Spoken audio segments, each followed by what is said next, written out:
Happy July, folks. So, this month I have had some of the most meaningful conversations that I've had in my entire career with some really great people as I start to transition into what this next phase of my life and my career is going to look like, which can I say is pretty promising. Um, and so I just want to kind of share with you some of what I've been taking away.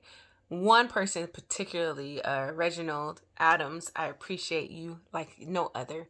We had a really honest conversation about kind of what I wanted in life. And he gave me this great analogy that I want to kind of pass on to y'all, which is he was talking to me and he's like, when we talk about these kind of phases of our life, we tend to think of things that are really great for us and not wanting to leave them. And for me, he gave me the analogy of like your shoes when you're in middle school, how you had like this one pair of shoes that you wore all the time. You loved it. It went with everything. You like warm to the soles fell out kind of love.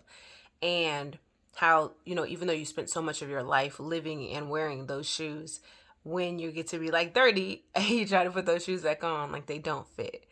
And it doesn't mean that they're not any less great, right? They're still amazing. They were great shoes, but who you are now, the size you are now, doesn't fit that anymore. And so I've come across, a few times in my life where I've had to make a decision on whether I was going to stay with what I was doing or whether I was going to move around and take a big risk to change course. And it's always come at the kind of helm of really terrible and toxic relationships and things. But I found myself more than not lately kind of deciding whether to keep good things in my life.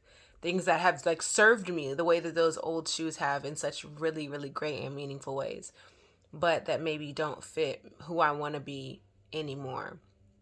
So, people will give you advice if you're in a toxic workplace or you're in a toxic relationship, you should get out. But they hardly ever talk to those of us who are like in meaningful relationships, but that just don't serve us anymore, or are at meaningful places in our lives or our careers, but that we still have to cut off things that feel really good to the us who we used to be. But I'm just telling you, take the risk, take the jump, take the leap, because there is a whole new wardrobe for you in a life that will not fit who that person was anymore.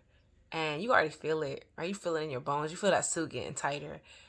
Just take the risk to try on something new, because I promise that there is a whole lot of room to grow if you just let yourself. Yeah?